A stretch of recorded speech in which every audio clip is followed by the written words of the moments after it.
వర్షాలు మొహం చాటేశాయి. కరువు ఛాయలు కనిపిస్తున్నాయి. సాగు తాగునీటి కోసం ఎదురుచూపులు తప్పడం లేదు. వానల కోసం పూజలు చేస్తున్నారు. పంటలను కాపాడుకునేందుకు వాటర్ ట్యాంకర్లతో పొలాలకు అందిస్తున్నారు. కర్నూలు జిల్లాలో ఎల్నినో ఎఫెక్ట్ ఎంత మేరకు ఉంది? వర్షాభావ పరిస్థితులు, జిల్లా అధికారులు ఏం చర్యలు తీసుకున్నారు?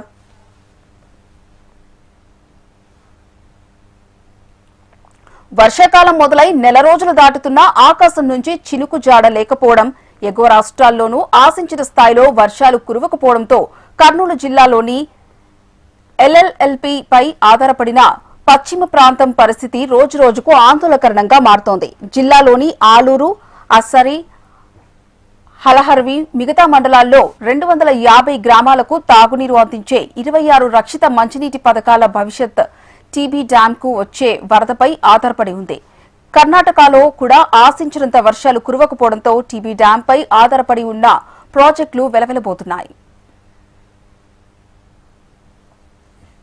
నైరుతి రుతుపవనాలు బలహీనపడటం, ఎల్నినో ప్రభావం, ఆలూరు నియోజకవర్గంలో ఖరీఫ్ ఆశలపై నీళ్లు చల్లుతున్నాయి. వానదేవుడు మొహం చాటేయడంతో హొల్గుంద మండలంలో మొలకెత్తిన పంటలు ఎండిపోతున్నాయి. పంటలను కాపాడుకునేందుకు ఒక్క ట్యాంకర్కు 2000 చెల్లించి పొలాలకు నీరందిస్తున్నారు. ప్రకృతి కరుణించి మంచి వర్షాలు కురిసి ఖరీఫ్ పంటలు నిలబడాలని రైతులు ఆశగా ఎదురుచూస్తున్నారు. మరోవైపు తాగునీటి కోసం ప్రజలు తీవ్ర ఇబ్బందులు పడుతున్నారు. 20 రోజులకోసారి గ్రామాల్లో తాగునీటి సరఫరా చేస్తున్నారని ప్రజలు అసహనం వ్యక్తం చేస్తున్నారు.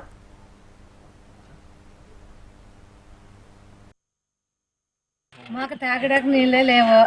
మామ దేవుడికి పోవాలా తెచ్చుకోవాలా, లేకుంటే ఫిల్టర్ నీళ్ళు తెచ్చుకునేలా తాగాల. ఒక నూళ్ళకి కానీ కొరవ 50 నీళ్ళు చూసినా కొరవ మాకి చూడట్లే చెప్తారు. ఒక అప్పుడు పూరితోటే మొక్కుతారు పోతారు. అంతవరకు ఒక గెలిచే పూరితోటే అయినా తెస్తామమ్మ అంటారు. అయిపోయి ఒక గెలిచినాక గడ్డి ఎక్కుతారు పోతారు. రావడమే లేదు, ఇంకా నీళ్ళే లేదు. ఈ ఊర్లో వాళ్ళు కానీ సరిగ్గా రావడం లేదు. ఎవటం పోయి తెచ్చుకొని తాతాము. ఇది ఎవటంలో పోయి తెచ్చుకునేది తాగేది. 7 కిలోమీటర్లు అవుతుంది.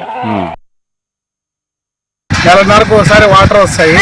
అవి తాగడానికి కూడా దొరకవు. ఒక హాఫ్ అన్ అవర్ ట్యాంక్కి వస్తాయి, ఇంకా అంతే. దాదాపుగా ఒక్కొక్క వాల్కి 40-50 వరకు ట్యాప్స్ ఉంటాయి. ఆ ట్యాప్స్లో నీళ్ళు వచ్చేది కూడా ఒక 20-25 గంటలు 30 గంటలు వస్తాయి. ఈ నెలన్నర వరకు రాకుండా పోతే ఈ నీళ్ళు అయితే మేము బాత్రూమ్కి, తర్వాత బట్టలు పిండడానికి ఈ వాడికి తీసుకుపోతాము. అవి స్టోరేజ్ పెట్టుకుంటాము. అవి అయిపోయినాక అయిపోయి క్లోజింగ్. ఇప్పుడు నెలన్నర అయితే సార్ నీళ్ళు రాక. ఖరీఫ్ సీజన్ మొదలై నెలన్నర దాటుతున్నా ఇప్పటి వరకు సరైన వర్షాలు లేకపోవడంతో భూములు భీలుగా మారుతున్నాయి.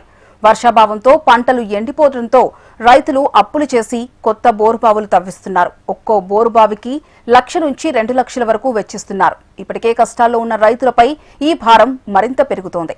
ఆగస్టు నెలలోనూ వర్షాలు ముఖం చాటేస్తే పరిస్థితి మరింత ఇబ్బంది అని వ్యవసాయ నిపుణులు హెచ్చరిస్తున్నారు.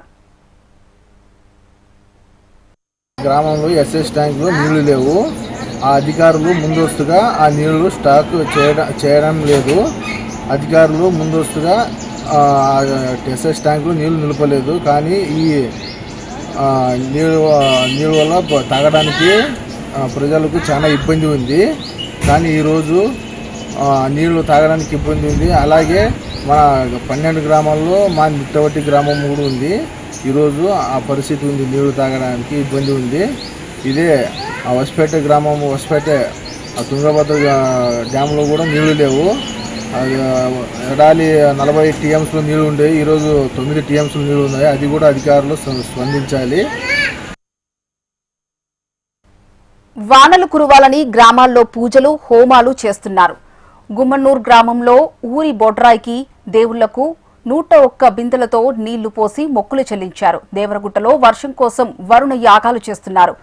హోళకుంద మండలం కేంద్రంలో వర్షం కోసం ప్రజలు భిక్షాటన చేస్తున్నారు. వర్షాభావ పరిస్థితులను దృష్టిలో ఉంచుకుని ప్రజలు పొదుపు చర్యలు తీసుకోవాలని కోరుతున్నారు. అయితే ప్రధాన పంటలతో పాటు ఇతర పంటలు వేసుకోవాలని వ్యవసాయ అధికారులు సూచిస్తున్నారు. మెయిన్గా మనకి ఇప్పుడు ఎల్నినో ఎఫెక్ట్ చాలా ఎక్కువ ఉంది. దానివల్ల మనకి వర్షాలు కూడా చాలా తక్కువగా పడుతున్నాయి. సుమారుగా ఇప్పుడు 10-15 రోజుల నుంచి వర్షాలు కూడా పూర్తిగా అసలు కర్నూలు జిల్లాలో ఎక్కడో 1 దగ్గర 2 దగ్గరలో తప్ప ఎక్కువగా ఎక్కడ పడలేదు. కాబట్టి ఈ ఎల్నినో ఎఫెక్ట్ నుంచి మనం కొంచెం బయటపడాలి అంటే రైతులందరూ కూడా పిఎండిఎస్ చేసుకోవాలి. అందరూ కూడా రైతులు ఎక్కడైతే సింగిల్ క్రాప్ వేశారు, చాలా దగ్గరలో కాటన్ సింగిల్ క్రాప్ వేశారు, అలాంటి వాళ్ళందరికీ ఇప్పుడు వాటర్ లేక మనం ఆ కాటన్ ప్రాబ్లం అవుతుంది, ఆ మొక్కలు పాడయ్యే పరిస్థితికి వస్తుంది. సో ఇంకా 10 రోజులు వర్షం రాకపోతే ఇదే ఇబ్బంది ఉంది. కాబట్టి దయచేసి ఒక్క ప్రధాన పంటతో పాటు ఇన్ని పంటలు, లేకపోతే అట్లీస్ట్ మీరు అన్ని వేయలేకపోయినా ఒక 6-7 రకాలు పంటలు వేసినా కూడా ఆ భూమిని కప్పితే మనం ఈ మొక్కలతో మనకు చాలా లాభాలు ఉంటాయి. సో మెయిన్గా